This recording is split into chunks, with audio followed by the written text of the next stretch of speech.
പ്രിയപ്പെട്ടവരെ, ഇന്ന് ആഗസ്റ്റ് 4 ചൊവ്വാഴ്ച. അമ്മേ പരിശുദ്ധ അമ്മേ, അമ്മേ പരിശുദ്ധ ദൈവമാതാവേ, കൃപാസനത്തിലൂടെ ഞങ്ങളുടെ ദേശത്തിനും അമ്മ മധ്യസ്ഥം തേടി തന്ന എല്ലാ അനുഗ്രഹങ്ങൾക്കും കൃപകൾക്കും ഞങ്ങളിപ്പോൾ ഹൃദയം നിറഞ്ഞ നന്ദി പറയുന്നു. അമ്മേ പരിശുദ്ധമ്മേ ദൈവമാതാവേ, 2004 ഡിസംബർ 7 ഉച്ചകഴിഞ്ഞ് 2:30 കൃപാസനത്തിൽ സംഭവിച്ച അമ്മയുടെ പ്രത്യക്ഷപ്പെടലിനെ കുറിച്ച് തിരുസഭയ്ക്ക് സമർപ്പിച്ചിരിക്കുന്ന പഠനരേഖകളുടെ സഭാത്മകമായ പഠനം ആരംഭിക്കുവാൻ ഞങ്ങൾ പ്രാർത്ഥിക്കുന്നു. അമ്മേ പരിശുദ്ധമേ, ഭൂസ്വർലോകങ്ങളുടെ രാജ്ഞിയായ അങ്ങേയ്ക്ക് ഭൗമ സംരക്ഷണത്തിനായി പ്രപഞ്ചപ്രകൃതിയെ തന്നെ തിരുസഭ പ്രതിഷ്ഠിക്കുവാൻ ഈ പ്രത്യക്ഷീകരണം വഴി ഇടയാക്കണമേ. പരിശുദ്ധമേ, ജപമാല മാതാവേ, സകല കൃപാസനം പ്രാർത്ഥനയോടും ചേർത്ത് ഞങ്ങളിപ്പോൾ പ്രാർത്ഥിക്കുന്ന ഈ കുടുംബത്തിന്റെ പ്രത്യേക നിയോഗം മക്കളെ.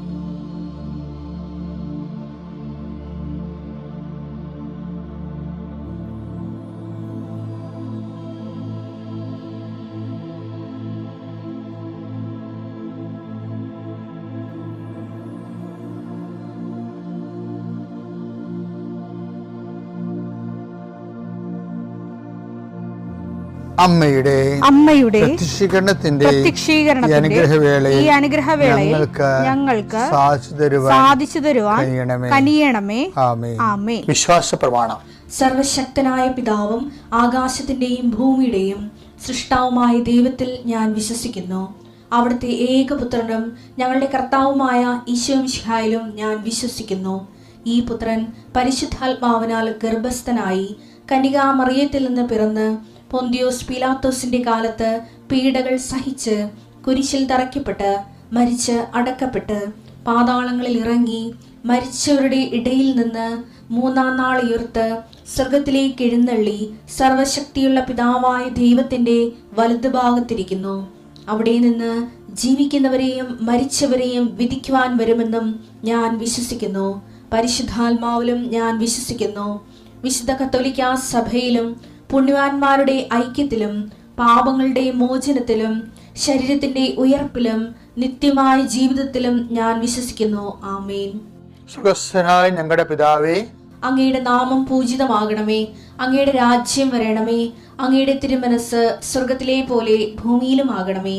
അന്നു വേണ്ടുന്ന ആഹാരം ഇന്ന് ഞങ്ങൾക്ക് തരണമേ.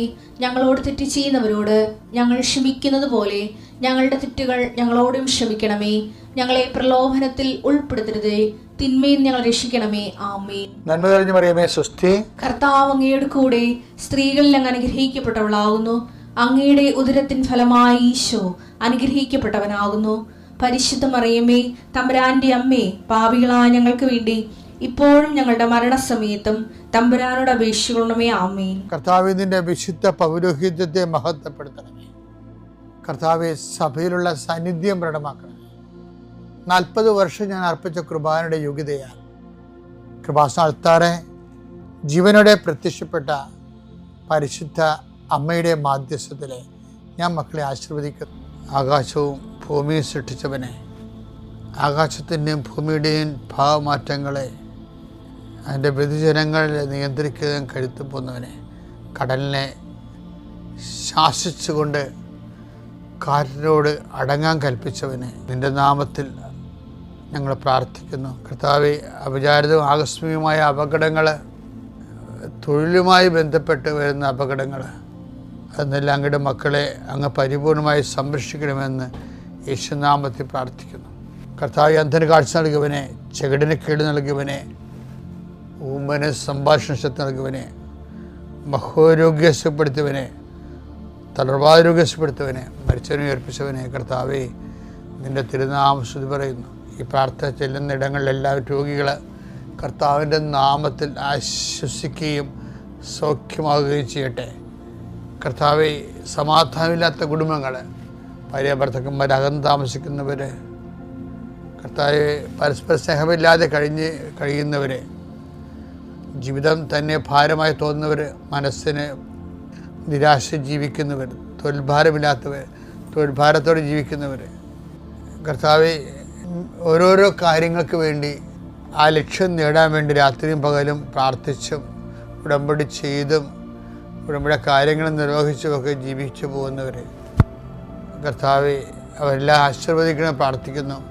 എൻ്റെ കർത്താവിൻ്റെ ഉന്നതമായ നാമത്തിൽ സഭയുടെ അധികാരത്തിൽ കുരിശിൻ്റെ അടയാളത്തിൽ യാത്രക്കാരെ ആശീർവദിക്കുന്നു, ഇൻ്റർവ്യൂ ഉള്ളവരെ ആശീർവദിക്കുന്നു, പരീക്ഷക്കാരെ ആശീർവദിക്കുന്നു, പരീക്ഷ റിസൾട്ട് പ്രതീക്ഷിക്കുന്നവരെ ആശീർവദിക്കുന്നു.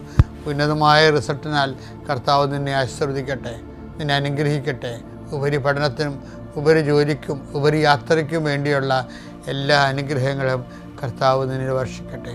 നിത്യം പിതാവും പുത്രനും പരിശുദ്ധാത്മാവായ സർവീശ്വര എന്നേക്കും ആമേൻ.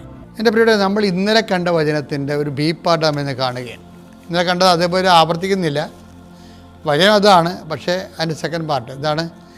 ഐസയ്യാ 43:4 എടുത്ത്, നീ എനിക്ക് വിലപ്പെട്ടവനും ബഹുമാന്യനും പ്രിയങ്കരനും ആയതുകൊണ്ട് നിനക്ക് പകരമായി മനുഷ്യരെയും നിന്റെ ജീവന് പകരമായി ജനതകളെയും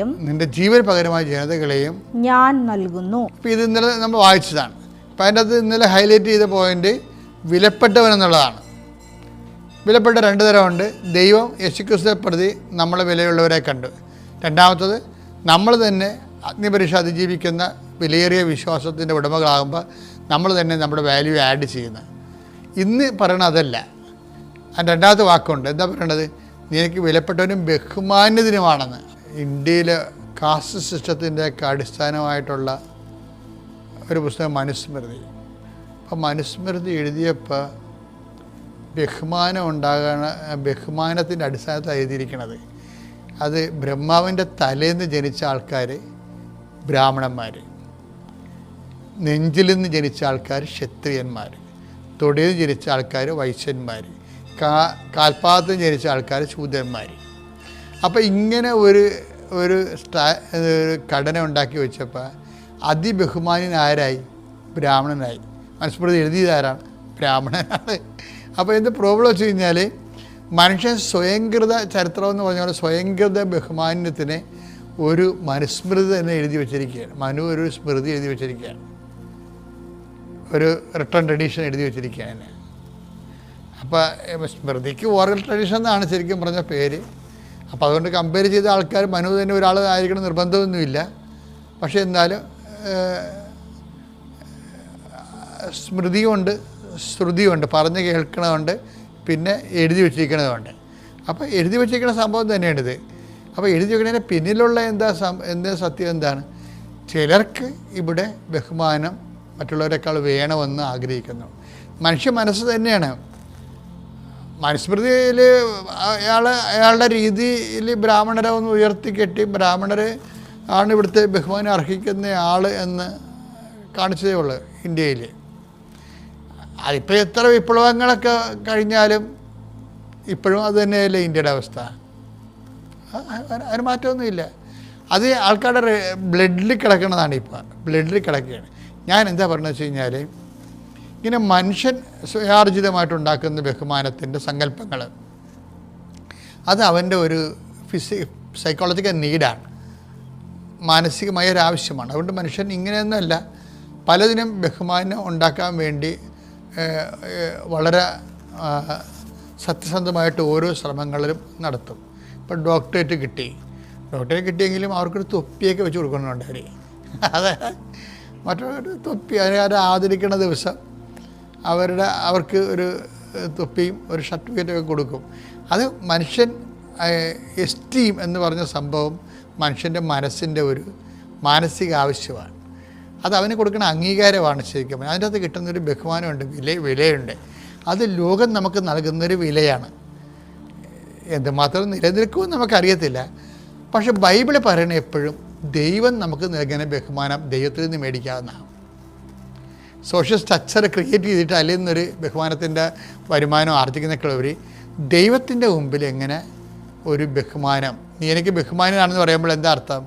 യേശുക്രിസ്തുവിൽ ബഹുമാനനാണ്, പക്ഷേ അതേസമയം തന്നെ നമ്മൾക്ക് ദൈവത്തിൻ്റെ ബഹുമാനമുള്ള വ്യക്തികളായി കൺവേർട്ട് ചെയ്യാൻ പറ്റും. അതെങ്ങനെ നമ്മൾ ബഹുമാനമുള്ള വ്യക്തികളായി മാറണത്? അതാണ് ഈശോ പറഞ്ഞത്. ഈശോ പറഞ്ഞ അതിൻ്റെ വഴിയാണ് ഭയങ്കര രസമുള്ള വഴി. എന്താണ്? പുത്രനെ സ്നേഹിക്കുന്നവരെ പിതാവ് മാനിക്കും. യോഹന്നാൻ 12:26. യോഹന്നാൻ 12:26. എന്നെ ശുശ്രൂഷിക്കാൻ ആഗ്രഹിക്കുന്നവൻ എന്നെ അനുഗമിക്കട്ടെ. അപ്പോൾ ഞാൻ